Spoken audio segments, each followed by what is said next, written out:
Welcome, everybody. Welcome back to Becoming Abraham, episode 6. All right. I'm going to have some cool graphic that shows the episode once I run out of fingers. But here we are. All right. This is actually the second time I'm recording this. Had some camera issues earlier. So we are back doing this again for the second time. So, we're going to, that just means it's more excellent. That's all. It just means it's more excellent. All right. But anyway, thank you again for watching. If you're watching the video feed, thanks for listening. All right. All of the podcast episodes are going to be available on the website, divemedia.co. That's divemedia.co. All right. If you're listening to an audio podcast, Spotify, Apple Podcasts, all those places, hey, listen, please give us a 5-star review. If you're watching the video feed on YouTube, like and subscribe. YouTube podcasts, like and subscribe as well. All right. And so we definitely do appreciate you. Thanks everybody for supporting us at the launch. All right. But now we're going to do a little bit more of a deeper dive. So we're going to, sort of hone in on some things now as we sort of get out of the foundation sort of phase. The first few episodes were really to lay some foundation. Even thanks to Dale and Sherelle for joining from About This Love. Thank you for joining in the last episode. But now we want to sort of zoom in a little bit more and look at some specifics, right? And sort of walk through. And so with that, as I've told you all in the past, in the past episodes that, I follow the God of the Bible. That's how I choose to live my life. That may not be everyone's cup of tea, but it's my cup of tea. And so I want to make sure that we always level set, whether it's insight, perspective, wisdom. A lot of that is going to, come from the Bible and the scriptures. And so tonight, on this episode tonight, this is going to be one of those episodes where we're going to look at some things from the Bible, taking that perspective, and so you're going to see some scriptures on here tonight. All right. And so I would encourage you, even if it's not your cup of tea, that you understand the essence of what's being said, all right, and that you be open to receive, all right? So with that, we're going to start in the book of Genesis, right?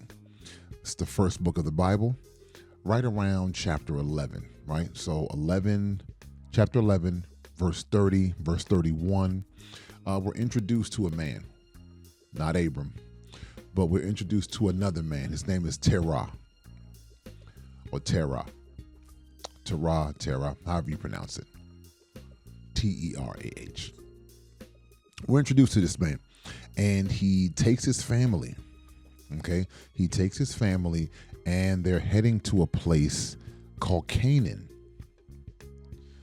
However, on the way to Canaan, they stop in another place en route to Canaan called Haran. All right.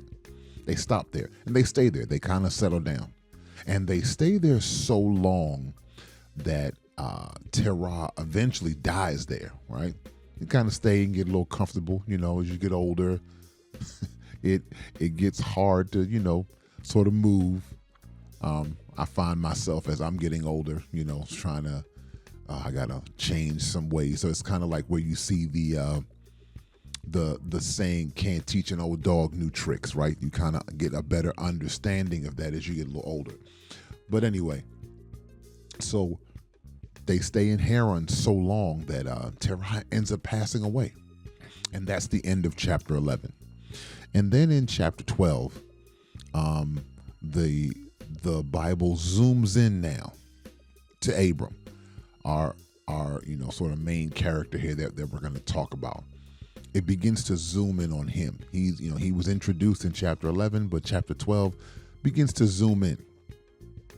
And Abram, God speaks to Abram and says, hey, I need you now to leave this spot where you guys have settled down. I need you to leave this spot, and I need you to take your family to the place that I was sending you.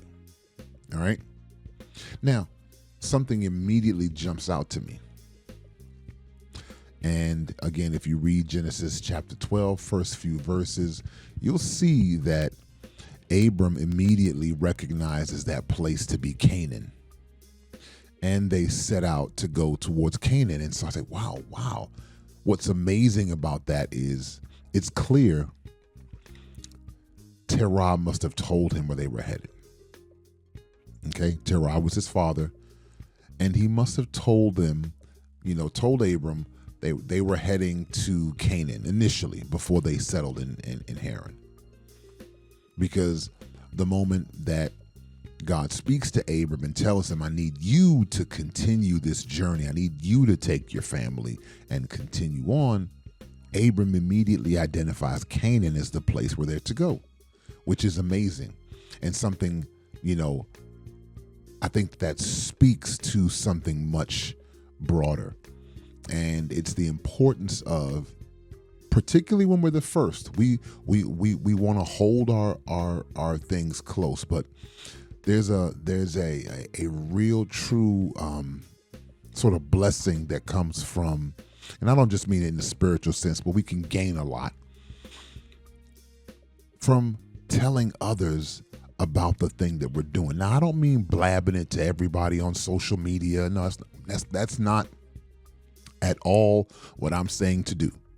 But what I am saying to do is that we should have a handful of very close relationships. And we'll talk about that in a subsequent episode on why it's important to have those close relationships. But we should have a handful of close relationships that we can talk to about some of those intimate things that we're doing, right? Got to evaluate the relationship, but you have a handful of solid relationships that are close. It's like that old movie Meet the Parents, where the father tells the future son-in-law, "Hey, you got to get into the circle of trust." It's an old comedy, came out a while ago, but if you have individuals in your circle of trust, you should be able to share some of the things that you're doing, right? Now, it's gonna, take a while. It may not come initially, but it's helpful. Now, you may say, particularly, those who are coming after you, right? You have children, stuff like that. Why is that important? Because for all of us, this is a critical point. We are not our own legacy. Okay? I'll say that one more time. We cannot be our own legacy. There will be those who come after us who will be the legacy. Okay? For many of us who are going to be the first, we're going to lay the tracks. We're going to lay the foundation bricks. But we cannot be our own legacy. It's impossible, right? Many of us know a lot of companies, a lot of these big, companies, even small companies that have been around for 100 years, 120 years. Well, the person that started those companies, they're not still running the company. And I don't just mean if it's become a publicly traded company or nothing like that. I'm just talking about people who are in leadership. It typically gets passed to children, or, there's a succession plan, etc. Why? Because the individual at the beginning understands a legacy comes behind me. So there's a legacy that comes behind you, that comes after you. Okay. We cannot be our own legacy. So it's important that we have those close relationships that we can begin to share, right? Some of the details. Okay. For multiple reasons. And we're going to talk a little bit about that, because when we do that, it requires some humility. Now, Abram believes, that God reached out to Abram in chapter 12, and Abram immediately confers with his wife, Sarai. Say, listen, God has spoken to me, and I think we got to continue this journey that my father started. We got to continue. We can't stay here in Haran. We got to keep going. Not only does he confer with his wife, he also submits that to his nephew, Okay, because another little nugget that is mentioned in chapter 11 is that his nephew Lot is there. Lot's father, Abram's brother, passes away. All right, so Lot's kind of around. Abram and Sarai don't have children at this point, so it's almost like Lot is that surrogate. So he confers with his wife, checks in with Lot and says, hey, listen, we're going to continue this journey. Lot could have stayed, right? Lot could have stayed, but he didn't. He said, hey, I'm down. Let's go. I'm with you, Unc. He says, I'm with you, Unc. Right? Abram says, nephew, we got to go. Nephew, we got to roll. And Lot is like, all right, Unc, I'm down. Let's get it cracking. All right, that's the NAJV version. I'm kidding. Okay? But they start the journey.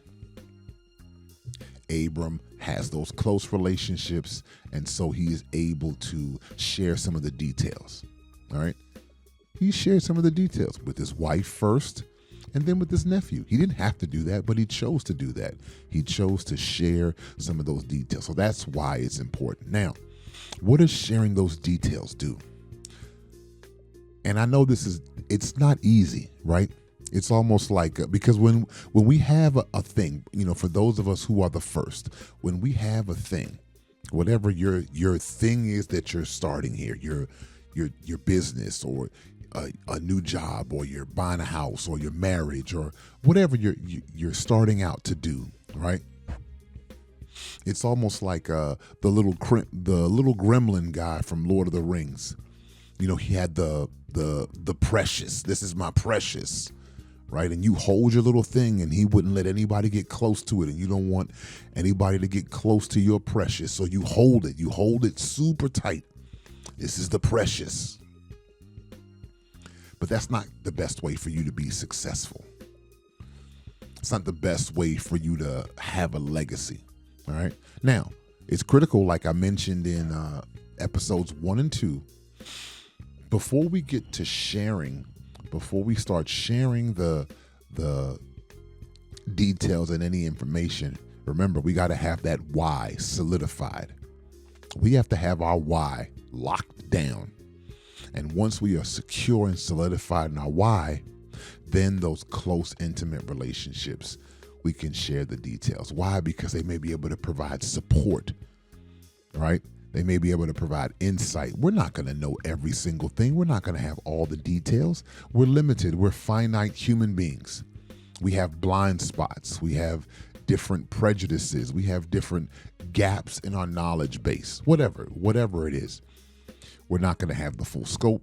And so those in our close circles, they may be able to provide some insight, some advice, just support, just hold us up, encourage us, right? Heck, even this podcast, I told you guys that I'm going to have my family involved because, hey, I need some help. There are some brothers I know who are more well-versed in some technology who've been giving me some insight from that standpoint. So, we all have blind spots. So it's important that you have those close relationships so that you can share some of the information that they can hold you down. Okay.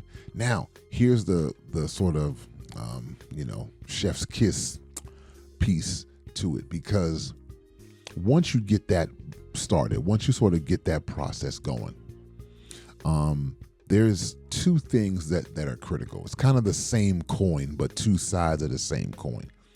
And it is humility. It's critical. Humility. It's going to take some humility. For me to have my precious, my little thing that is so precious to me, and it's not little. I'm not demeaning anyone's, focus and purpose and mission. I'm just talking about, but it's your thing. For me to be willing to invite others in to participate, it's going to take a level of humility, because most of us naturally, we don't want to let others in, right? We want to, I got this is mine. No, I got this. This is my thing. I don't need nobody. I'm good over here. Take some humility to admit that, hey, I need this other person for this thing. Take some humility. Even if it's just some basic encouragement, it may not even be anything super deep or technical. It could just be some encouragement. But to admit that we need the encouragement, again, takes a certain level of humility. Because I'm inviting them in. You know, in the project management industry, the industry that I come from, when you're running a program or a very large project, there are stakeholders, people who have stake in the project or stake in the program. And one of those stakeholders, or it could be a few, more than one type, I should say, is called SMEs, or subject matter experts. Because depending on what you're doing in the project, there may be one area that is so specific, right? You may need to have a subject matter expert in that area. So you call in the SME, subject matter experts. Hey, we need your expertise in this one area. So me, as the project manager, as the program manager, I am admitting I am not an expert in this area. You are the expert in this area.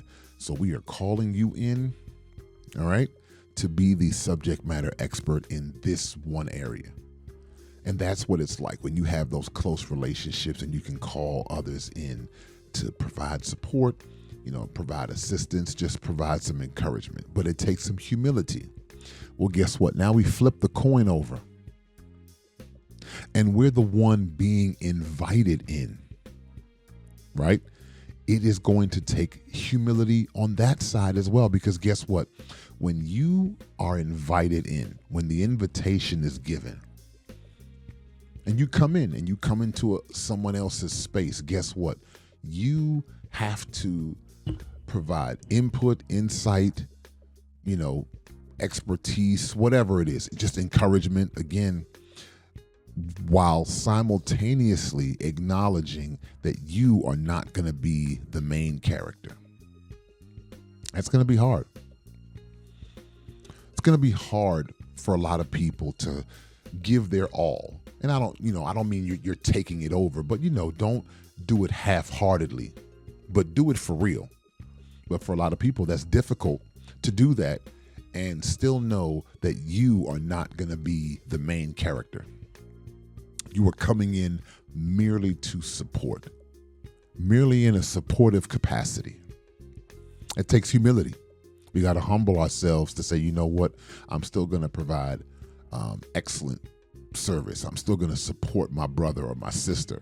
I'm still going to hold them down, even though I'm not the main character, even though this is not my thing.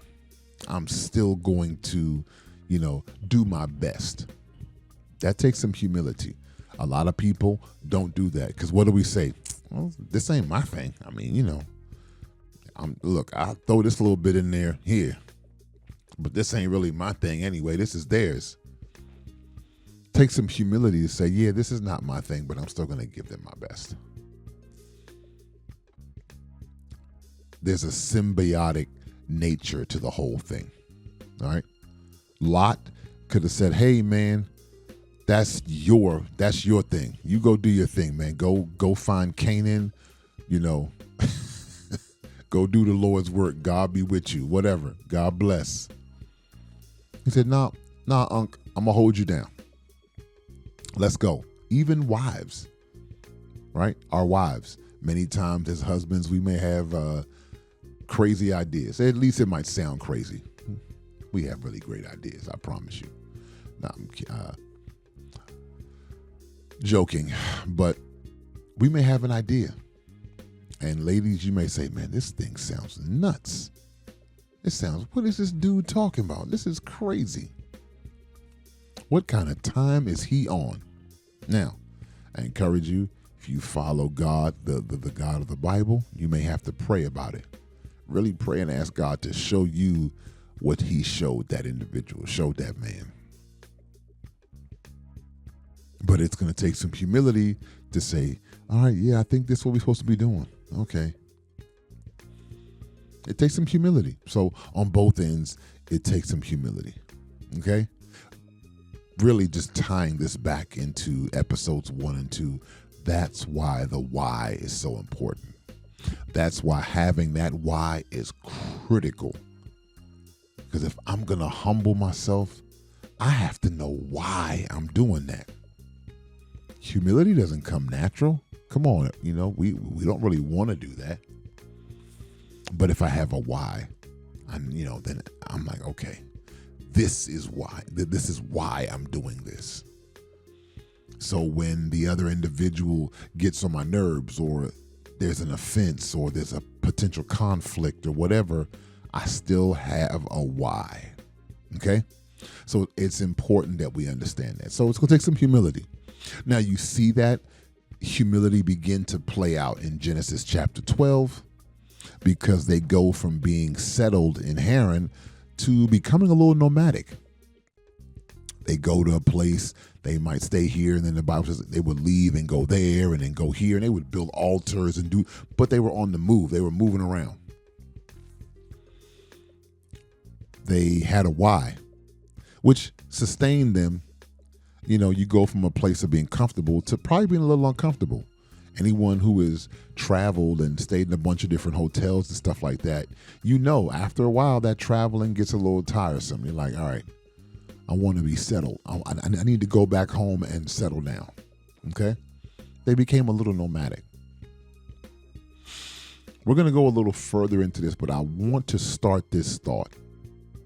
And the first thought is, we are not our own legacy. Okay? We're not our own legacy. And because we're not our own legacy, too, we have to get those good relationships so that we can begin to share.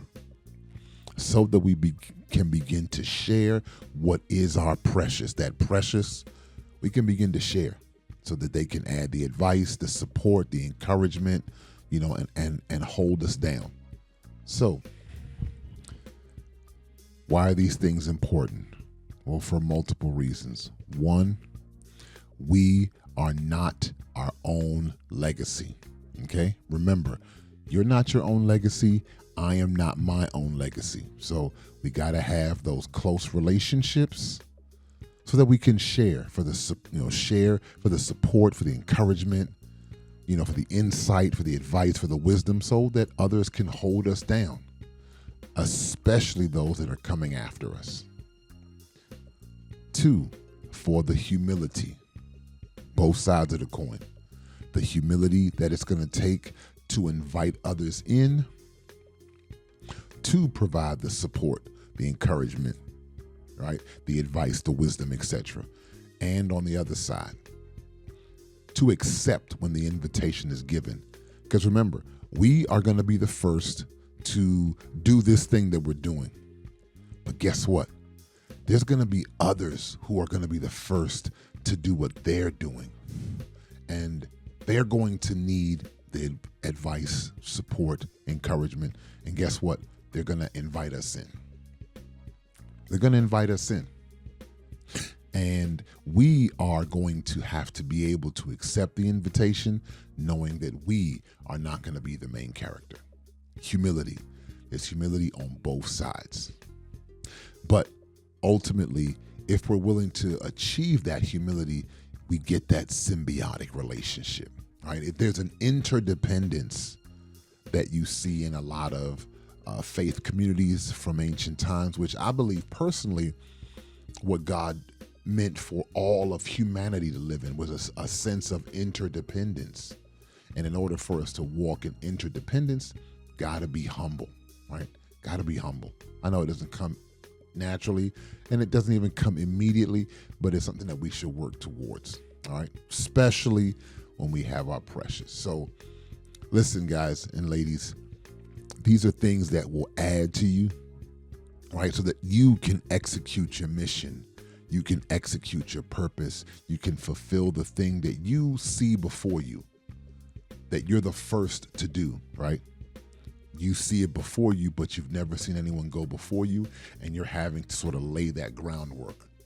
Just remember, there's a thing that you got to walk out and do, but just because you're the first doesn't mean you have to do it alone. All right. So thank you guys for watching this episode. Again, check us out on the website, divemedia.co. All right. And the audio podcasts, Apple Podcasts, Spotify, all those, give us a 5-star review. Send it to your friends. Send the link out to your friends. If you're on the video, like and subscribe. We'll have everything down in the show notes down below. And we're on all the socials at This Is Dive Media. Again, at This Is Dive Media on all the socials. So just remember, no matter what you're doing, business, education, family, marriage, no matter what, somebody has to be the first. All right. Thanks again for watching and listening, and welcome.